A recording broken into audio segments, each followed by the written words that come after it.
My name is Jason Shea, founder of Seller Fuel, and for today's Seller Fuel Live, we have a special training for you. It's talking about Amazon advertising, and CEO of Keys, which is the CEO of the Better World product. He has been in the Amazon space for many years, and he's also an Amazon veteran with over 6 years of experience. And he has personally sold over $2 million worth of product across U.S. and Europe, and I will have also Keith introduce himself, but he have been managing around 150,000 in ad spend in Amazon advertising. So it's an honor to have you today, Keith, as our guest. You want to also introduce yourself a little bit to our audience? Yeah, thanks, Jason. It's a pleasure to be here. So like you said, I am the founder and CEO of Better World Products. It is a marketing and advertising agency focused on Amazon for small and sustainable businesses. I've been doing this for 6 years now. Started out with arbitrage, went into wholesale, and eventually pivoted into the agency model. I see. Can you tell me a little bit more about what the Better World product companies, like at least what the main services is about? Yeah, so we have two main offerings. We have the marketing side, which is project-based. So we can do the listing optimization, your A+ content, storefronts, anything on the creative side that specializes in Amazon. And then on the advertising side, we do monthly advertising PPC management. I see. So the question I have, I think that's kind of relevant, is I know you do a lot of Amazon advertising. Can you tell me what you're seeing in the latest trend as far as like features that people should be aware of, or any information that's just kind of top of your head? Yeah. So the first thing that I can think of is, especially beginning in the spring, we saw a big shift towards profitability for a lot of clients as sort of the economic situation changed a lot across the US and the rest of the world. So that shifted a lot of the strategies that we use, and that has been a big focus for us the past 4 or 5 months. I see. Yeah. And in terms of like the features and stuff, Amazon's always rolling out new ad types. They focus a lot on sponsored display, rolling out a lot of their DSP offerings slowly into sponsored display so normal sellers can have access to them.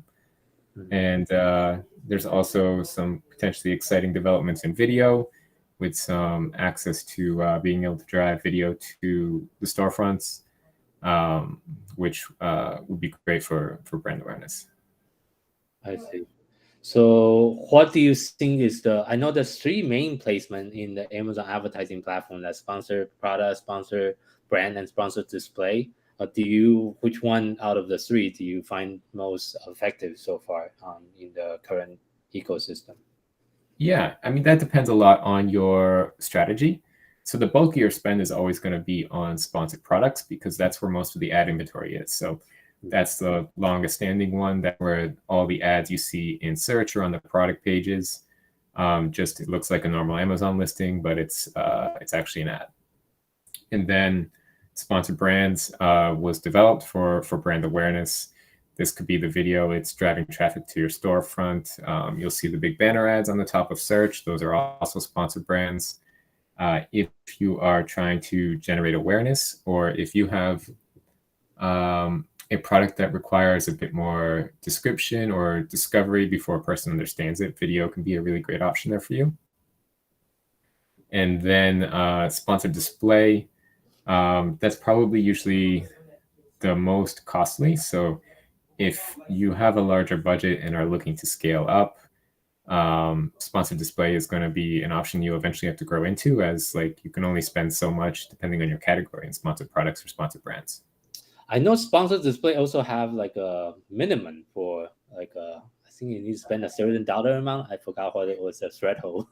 Yeah, so that's DSP. So DSP has it's separate than the ad console. So normal sellers won't see it. So you have to have a special account for that. And yeah, the minimum spend is like $30K a month. 30K a month for DSP, okay, which is a different. Yeah. Or you can partner with an agency who might meet that minimum spend across multiple clients. I see. So I think on your website, you also talk about the 3 stage to success with the Amazon advertising. Can you tell us a little bit more? I think we can also refer to your blog article that you have written on this. So. Yeah, definitely. We do a lot of writing on the blog. It's one of the main marketing channels we have. But in terms of the 3 stages, from memory, what's written out there, the first stage would be just sort of setting the foundation for brand protection, making sure you're covering all your bases, you're taking up as much space, depending on the size of your catalog, of the advertising space on your own listings, so that competitors aren't showing up there. And then also making sure that when people search for your product, you're the thing that shows up top of search. So your sponsored brand's headline ad is going to be up there, the banner ad at the top. You want to make sure that's you covering there and not a competitor. And then usually the 3 to 4 first slots on the slide are now advertising. So if you're not advertising on that, a person looks for your brand, they're going to see competitors first if you're not taking up those slots. And this is usually also, this is the most cost effective, obviously, because it's going to be a high conversion rate. The buying intent there is they're looking for you. So in terms of expense, this is usually the easiest and cheapest to roll out right away. So we always want to make sure that that's right there, so that you're not losing like marginal sales to whatever people get distracted by competitors. I see. And then the second stage is going to be a lot of what you might consider sort of the normal advertising, sort of the growth-based advertising, where you're advertising against relevant terms, things that you just want to rank for, discovering what kind of cost-effective ways you can find sales in other directions. So this would be like if you're selling reusable straws, then you'd probably want to advertise against reusable straws. Pretty common sense stuff. And we would kind of just roll out those type of search terms across every of the 50 to 100 different types of ad structure, campaign structures we can do. And then the third stage is competitor. So depending on your budget, this is going to be the least cost effective version. But if you have a lot of money to spend and you really want to secure a top spot for your category or particular search terms, this is the approach that we would take. And it is kind of the opposite of the brand protection. So you're protecting against these kind of ads where you're targeting competitors and you're trying to gain incremental sales in order to rank higher than them. Okay, I will also put the link to your blog in the chat here. So Thanks. people that's watching either the replay later, they can also see you have. I'm looking at your website right now. You have a lot of really good article on not just Amazon, but you also write a lot of article about sustainability as well. So that's very interesting. Yeah, we've covered the climate friendly badge a lot, so we'll talk about the badges that are available there. Mm-hmm. Okay. So the next question I have for you is this is more like a beginner question for the people that's getting into Amazon advertising or doesn't have a lot of background in Amazon advertising. Can you just quickly explain for the viewer that's newer, what is the difference between, this is like Amazon advertising term, of course, tacos and ACOS? Yeah. So it's a really important question, especially if you don't understand it, because this is really about profitability. So the ACOS is the number that Amazon has had in their advertising console since the beginning. And that's the number that most brands who are kind of familiar with advertising on Amazon will see and think about. And that tells you basically how profitable or how costly your ads are. But it has a limitation in that it's only looking at the ads. And so for that, we have the number tacos, which is really about looking at how the advertising spend is affecting your bottom line. So this is really just, if you spend $1,000 and you had $10,000 in total sales, your tacos would be 10%. But these numbers don't necessarily, tacos and ACOS don't need to correlate. So your ACOS could actually be 80%, but your advertising spend could be 10% of your total sales. And the reason for this is that sometimes advertising can be about influencing your rank and getting organic sales. So even if your advertising looks expensive, you might be pushing it up the rank because you're getting those incremental sales to jump over your competitors. But you're getting such a big boost from the organic sales that your actual advertising spend over your total sales works out to be quite profitable. Yeah, I think that's also often refers to Amazon flywheel effect. That's kind of unique to the Amazon platform, because we also run a lot of ads on Facebook and other social media channel. That there's no such thing as organic ranking, of course, on Facebook. So Right. so it's a very different dynamic, and so it's very Yeah. I think this for people that's getting into Amazon advertising, that's something to be aware. Sometimes you need to spend almost at a loss in the beginning, especially during product launch phase, to lose money in the beginning just to gain rank and hopefully get more reviews and get more tractions. Then it just kind of combine. It will combine, like you will just kind of multiply onto itself once you get more and more attractions. But it can also happen in the reverse, when you have a negative traction, when you have like for example multiple 1-star review in the row. You affect your ranking, you will affect your listing conversion ranking, then you affect your PPC and everything else. So you can hope happen in the good way and in the bad way as well. So yeah, it's amazing, especially how a bad review can take you out. But ultimately, like in the ranks, like if the people listening are thinking, what is the flywheel? It's just that sales get you more sales. That's really it. Yeah, it can go in reverse, unfortunately. So the next topic we want to dive into, I think this is for the people that have been doing Amazon advertising for a while. This is a lot of people is considering using like a software, because there's so many different Amazon PPC management software out there. But I think you as an agency, you're still doing you also use a software, right? Or do you use manual? How do you manage your campaign for the clients? Yeah, so our primary software is PPC Ninja, and we do manual management with that. So this is basically just like a lot of manual management originally for us would have been through bulk sheets, so downloading, playing with Excel, and that's how we would operate at scale. PPC Ninja lets us do this in a much more efficient manner. It lets us see and manipulate the data a lot easier, and that's kind of the direction we go with software. In terms of like automation, there is nothing I've seen that would suggest it's a good idea to go with an AI-only solution. And I mean, this can sometimes depend, like it can sometimes work, but there's a lot of nuance in the decision-making for the advertising. There's a lot of looking at sample sizes. And then it's important to remember that AI is a marketing term.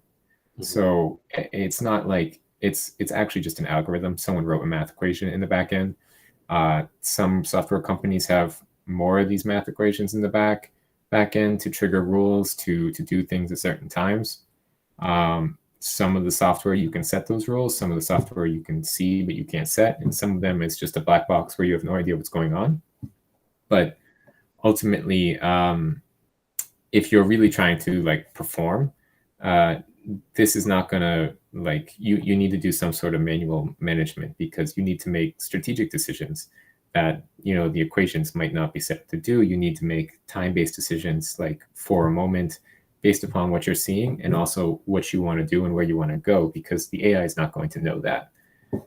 There are some things where you can kind of mess around with setting a campaign level target ACOS that I've seen in some software recently, but that's still pretty basic. When we're rolling out campaigns, each campaign type has a particular purpose, and we manage it in a specific way. And I think one of the most important things that we do is when we're looking at the data, we make the decision not to do something a lot of the time, because when we look at it, we see, okay, something actually happened here where we understand why it worked in this way, or why the performance did well or did poorly during this particular time period. The algorithm would just change it based on the data. it doesn't understand. It doesn't understand the context of what's going on. It doesn't know when you run out of stock. It doesn't know if you ran an off Amazon promotion that drove some traffic, that increased conversion. And because of that, the algorithm spiked your bid because your ACOS was so much better. And now suddenly you're going to have 2 weeks of really bad cost performance because your bid got raised. And then another thing is just like the algorithms can be pretty simple, but if you think of like a broad match, right? When you have a broad match and you are only changing the bid based on ACOS, you're exposed, like the ad changes once you change the bid, like because suddenly you're exposed to a different set of search terms, right? So if you were bidding 50 cents for a broad match term and that was performing well, and then the algorithm wanted to raise it because you're performing well, the ad's going to change now because it's advertising against different search terms. Because in the auction for the broad match, it can now start introducing different words because the bid went up. But if, like, in terms of us managing it, we might choose not to do it because we have performance metrics we have to adhere by. And so we know that we don't want to risk raising this bid because we don't really know what's going to happen. But we are like on the edge of, say, our tacos targets or our ACOS targets if they've set that. So I have a follow-up question to that. I think this is something we're also trying to improve some of our internal process for PPC management. How do you look at all the keyword performance on the advertising side and also monitoring the ranking fluctuation side by side? Does your software facilitate that, or do you have a system outside of that trying to look at both? So PPC Management doesn't have this because it's only an advertising software. Yeah. So we would pair this normally. So the two softwares that we're probably most familiar pairing this with is Helium 10. That would be the most popular version. So they have a keyword tracker. And then, of course, we've recently started using Sellerize a lot, which we've talked about before. So they have a keyword tracker in there. We're testing that one. There's been some differences in the keyword ranking tracker, but I think that's the nature of the tool because the ranking is also based on geography and inventory levels and the personal preferences. There's some customization there per customer. So it's only going to give you kind of a guess of where you're showing up. But how does that influence your PPC management strategy and decision? For example, for some keyword you're ranking at the top of the page, position 2 or 3, versus keyword that you're not even showing up in the first page. Do you have different strategy based on that to influence how you're bidding and how you're changing some of the campaign? Yeah, I mean, this would almost always be unique to the client. So some of the factors that we would need to consider here is the budget, the performance metrics, and the current gap between what we're looking to do and where we're at. The strategy, if it's growth, if it's profitability, if it's just, stay steady and be happy with what you got. And then also there's other considerations, like there might be something around the brand, the category, the competitiveness of the category. There's a lot to consider in each one. I mean, so we utilize Asana for our project management for our clients. So we would make specific notes for reference when making these kind of decisions. Okay. Thank you for sharing that. The next question, you kind of really touched on it earlier, is really about automation.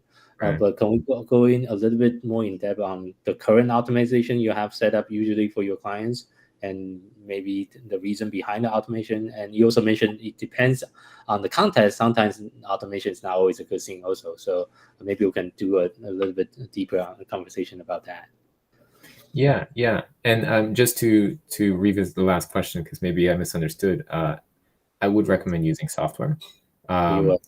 Yeah, we use PPC Ninja. I recommend that a lot.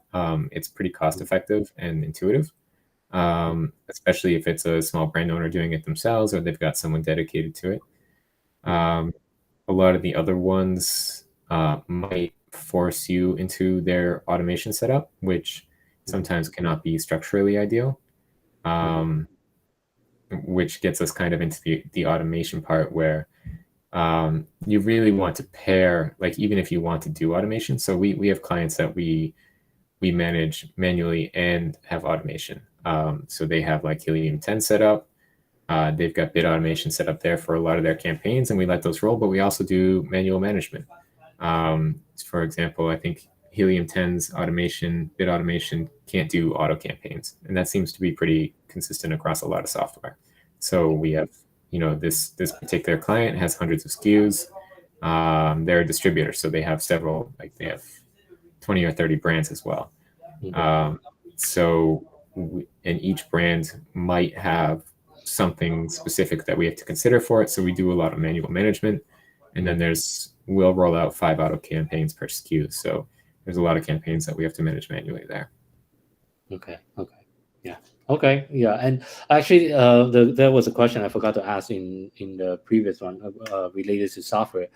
What is the main thing you look at when you're choosing software? Because I think you also went through and test a lot of different Amazon PPC software for your agency and for your clients. Is it a particular things that you want the software to have to make sure it's the right fit? Because I know there's like tens, if not 20, if not 30. There's a lot of software out there for Amazon PPC right now. So.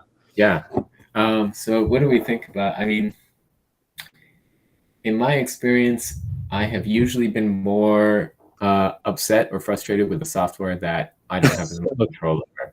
So, I mean, that's why I love PPC Ninja, is because I can do everything I want to do, and I can do it easily because it's designed just to be like, I think they marketed it as like Excel on steroids. That's specifically designed for Amazon advertising. And so that allows us and our ad managers to do what they do more efficiently. And it works really well. I don't want to name any of the ones that I'm frustrated with, but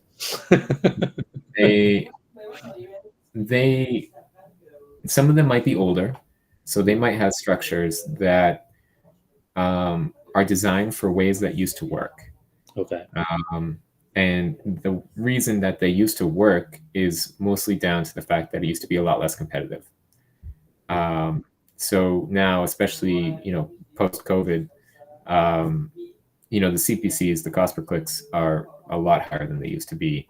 Bigger brands are on here now, and there was a flood of more brands that realized, okay, we need to be on Amazon. So the competition just exploded, costs exploded, and now with economic conditions, conversion dropped as well, because it's not COVID high conversion rate period anymore. For sure.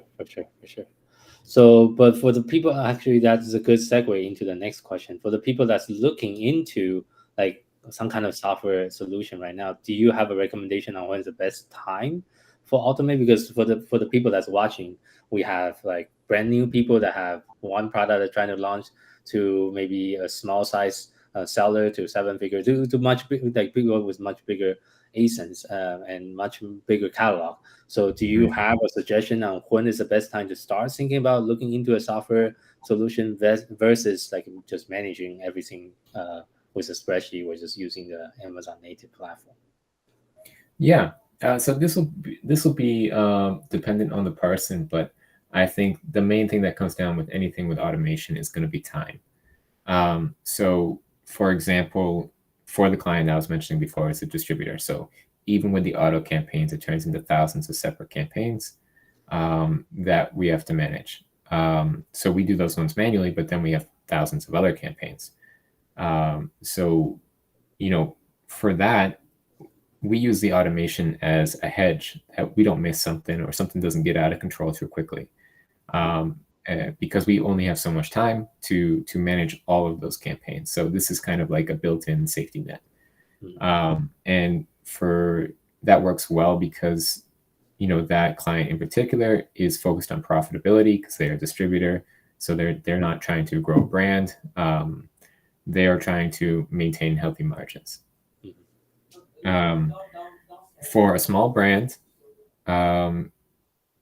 if you are running a handful of campaigns, but you notice that you keep not logging in to manage them, you may want to consider automation. If it's a very simple setup, like you have like say your 4 segmented auto campaigns, one for each targeting type, and then you have like a small handful of campaigns for your high converting search terms that are very relevant to your product.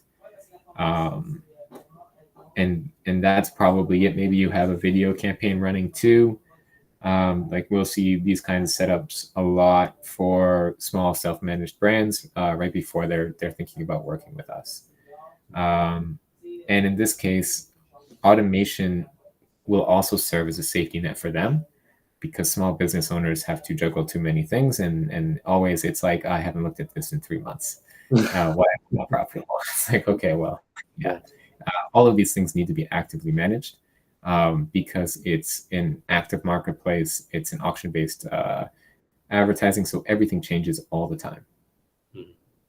I see. Okay, that's actually a good segue to the next question, which is when is a good time to hire agency versus doing everything themselves?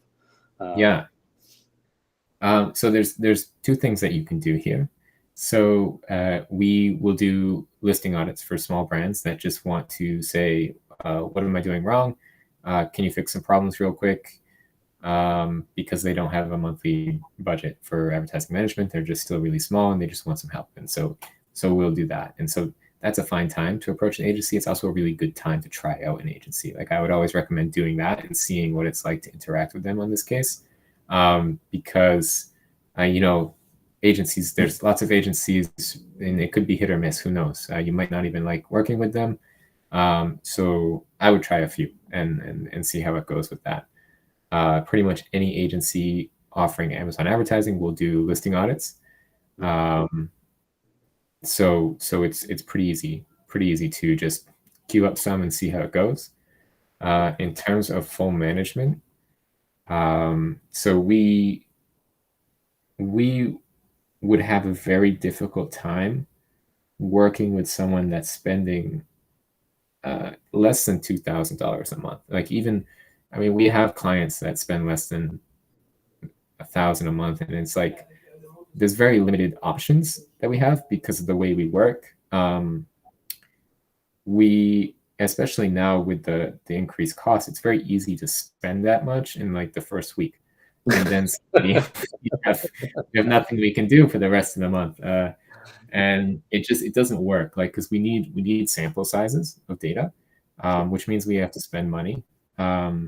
And like when it comes to paying someone to do that, like the math just doesn't work. Like you're just going to be losing money every time. And maybe you want to do that for a few months just to have an agency help you scale up. Just make sure you have your supply chain in order, that you have reserved inventory, because we have helped clients with that before and they run out of inventory or they get low on inventory. And it was just like, well, now it's all a waste of money because we have to do it all again. Which, the supply chain is a really important part, because like we see drops in ad performance once inventory is getting low, because Amazon's always going to prioritize the geographic distribution to the closest buyers, and generally you're going to have most of your buyers in California, Texas, and New York. So what happens is, if you sent in a good amount of inventory before, they'll distribute this across the country.